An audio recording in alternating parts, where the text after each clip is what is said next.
Buenos días a todos, somos Entre Guerras y esto es Informativo Geopolítico, unos minutos en los cuales intentaremos resumirte toda la actualidad geopolítica acaecida durante el 26 de noviembre de 2024. Según palabras del presidente Volodymyr Zelensky, Ucrania está siguiendo las amenazas de las tropas rusas en el sur de la región de Zaporizhia. En cuanto a la situación en torno a Kurakhove, la ha descrito como la más difícil. Según sus palabras, Ucrania está trabajando para fortalecer sus posiciones. Respecto a la región de Kursk, el presidente ucraniano ha dicho que las fuerzas armadas ucranianas continúan manteniendo sus posiciones y que su tarea es destruir al máximo el potencial ruso en esa zona fronteriza. Se ha vuelto a producir un ataque con ATACMS a un aeródromo en la región de Kursk. El Ministerio de Defensa ruso ha compartido imágenes de los restos de los misiles ucranianos en el emplazamiento de un sistema de defensa antiaérea en la zona. Rusia afirma haber derribado 7 de los 8 misiles lanzados, pero confirman que se han producido daños leves y heridas en 2 soldados por el misil que ha superado las defensas antiaéreas.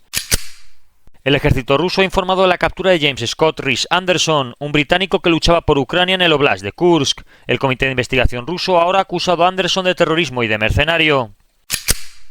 Una delegación ucraniana encabezada por el ministro de Defensa visitará Corea del Sur este miércoles para solicitar ayuda en materia de armas, según una fuente informada. Se espera que el grupo presente una lista de deseos que incluiría misiles antiaéreos y piezas de artillería, según la misma fuente. Seúl no ha comentado nada al respecto. Según el periódico francés Le Monde, algunos países europeos han reabierto el debate sobre el envío de tropas propias o el uso de compañías militares privadas en Ucrania. Según el periódico, Gran Bretaña y Francia estarían discutiendo la creación de una fuerza de ataque conjunta en Europa, con un enfoque en Ucrania y la seguridad europea en general. Una fuente militar británica habría confirmado estas conversaciones en curso.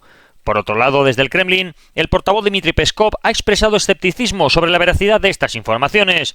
Peskov ha señalado que aunque estas ideas han sido planteadas anteriormente desde distintas capitales europeas, también han enfrentado mucha oposición. Según él, no existe consenso en Europa real respecto a este tema, aunque algunas voces más entusiastas estén impulsando esta discusión. El senador estadounidense Lindsey Graham comentó en una entrevista en Fox News que la guerra en Ucrania tiene un fuerte componente económico para los Estados Unidos. Según Graham, el vasto sector agrícola de Ucrania y sus ricos depósitos de minerales de tierras raras, valorados entre 2 y 7 billones de dólares, representarían una oportunidad estratégica para el país norteamericano. Graham ha argumentado que Ucrania, como el mayor productor de alimentos para el mundo en desarrollo y una fuente clave de minerales esenciales para las tecnologías modernas, estaría dispuesta a aliarse económicamente con los Estados Unidos en lugar de con Rusia. Para ello, destacó la importancia de evitar que Rusia controle esos recursos. El senador también ha expresado confianza en que Donald Trump pueda negociar un acuerdo beneficioso para ambas naciones, argumentando que eso traerá tanto ganancias económicas como estabilidad política, siendo un buen trato para Ucrania y para los Estados Unidos. Según un informe de Bloomberg, Estados Unidos habría entregado recientemente decenas de misiles de crucero Storm Shadow a Ucrania, en lo que representaría un movimiento significativo bajo el gobierno del primer ministro Keir Starmer. Estos envíos se realizaron hace varias semanas, pero no se anunciaron públicamente. La decisión responde a la necesidad urgente de Ucrania de reponer su arsenal de misiles de largo alcance. Fuentes cercanas al asunto han confirmado que esta entrega se realizó antes de que el Reino Unido y los Estados Unidos autorizasen explícitamente a Ucrania a utilizar armas de largo alcance para atacar objetivos dentro de Rusia. Sin embargo, los detalles exactos del cronograma y la cantidad de misiles suministrados no han sido divulgados, según las mismas fuentes, debido a la sensibilidad de la información y a posibles implicaciones estratégicas. Este desarrollo subraya el continuo apoyo británico a Ucrania en su esfuerzo por contrarrestar la agresión rusa, independientemente de la persona que gobierne el país. En Oriente Próximo, en medio de los combates, la ONU ha estimado que la guerra en Gaza ha dejado ya unos 40 millones de toneladas de escombros y que por lo tanto podrían necesitarse hasta 15 años y casi 650 millones de dólares para limpiarlo por completo. El ejército israelí ha anunciado su histórica llegada al río Litani, en el sector oriental del Líbano y en la zona del Wadi Saluki, entre 4 a 10 kilómetros de Israel. En estas zonas las fuerzas israelíes han capturado armamento de Hezbollah y han destruido varios lanzacohetes. El ministro de Defensa israelí ha defendido durante esta mañana la continuación de las operaciones ofensivas de las fuerzas de defensa israelíes en el Frente Norte, durante una evaluación con los altos mandos militares y otros funcionarios de defensa.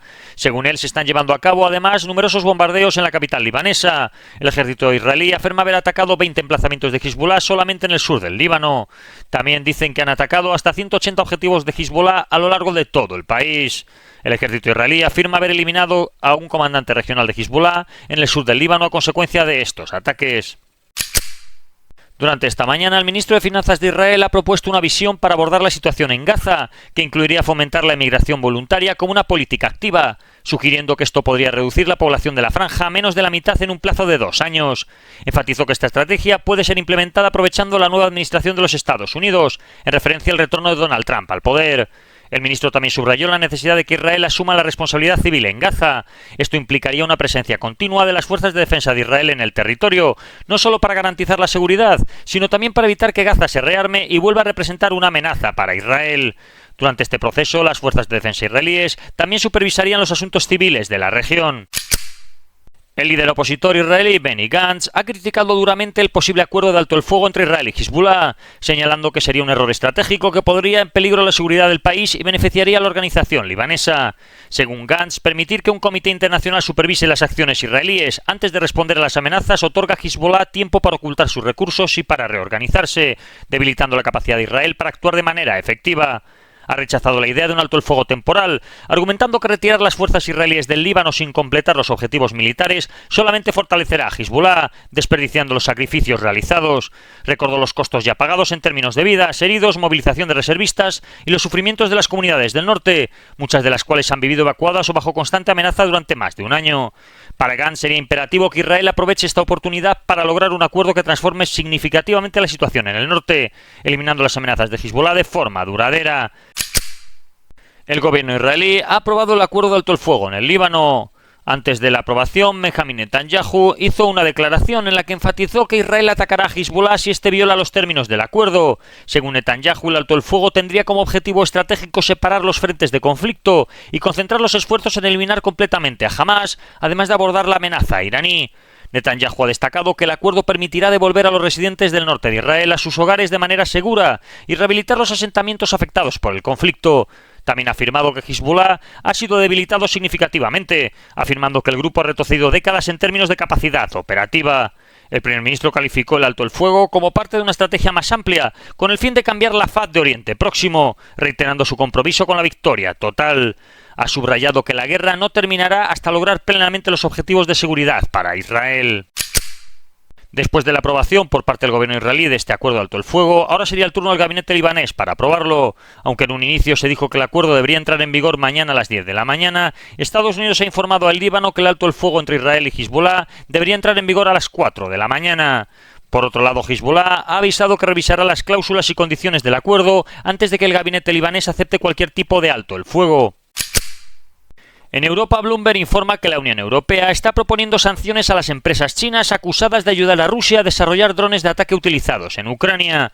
Además, está estudiando la posibilidad de imponer restricciones a los petroleros rusos, con el fin de limitar los esfuerzos de Moscú para eludir las sanciones. Según el Kyiv Post, Kalin Gorgescu, un político de extrema derecha conocido por su oposición a las políticas pro-OTAN y pro-Ucrania, ha liderado inesperadamente las elecciones presidenciales en Rumanía tras la primera vuelta celebrada el 24 de noviembre. Con un 22,94% de los votos y casi el 100% del escrutinio completado, Gorgescu enfrentará la segunda vuelta a candidatos con posturas pro-occidentales, como Lena Lasconi, de la centroderecha Unión Salvemos Rumanía, quien ha obtenido el 19,17%, o el primer ministro de centroizquierda Marcel Ciolacu, con un 19,15%. George Simeon, líder de la ultraderechista Alianza y conocido por sus posturas antiucranianas, quedó en cuarto lugar, con un 13,87%. La segunda vuelta de las elecciones se celebrará el 8 de diciembre. Gorgescu ha generado controversia por sus críticas al apoyo de Rumanía a Ucrania y por calificar la presencia de una estación de defensa antimisiles de la OTAN en el país como una vergüenza para la diplomacia. Su avance refleja el auge de la extrema derecha en el panorama político rumano, en un contexto marcado por tensiones internacionales y debate sobre el papel de Rumanía en la región, según ha informado el Kyiv Post. En un artículo publicado en el español El Mundo se presenta una visión contundente sobre la necesidad de Europa de enfrentar las crecientes tensiones internacionales, preparándose para posibles conflictos armados. Según el texto, Europa se encuentra en una coyuntura crítica, similar a la de los años 30 del siglo pasado, donde debería reconocer y adaptarse a un mundo cada vez más complejo y en tensión. La narrativa del artículo enfatiza que Rusia no solo busca consolidar su influencia en Ucrania, sino que, según los analistas citados, su objetivo final sería desestabilizar y fragmentar tanto a la Unión Europea como a la OTAN. Un investigador del Instituto de Asuntos Internacionales de Italia señala en este artículo que el liderazgo político europeo debería asumir un papel central en esta transformación, comunicando a los ciudadanos la urgencia de aumentar el gasto militar y la necesidad de una integración militar más ambiciosa. Según el análisis, estas medidas no solo fortalecerían la capacidad defensiva de Europa, sino que permitiría al continente aprovechar ventajas estratégicas frente a sus rivales.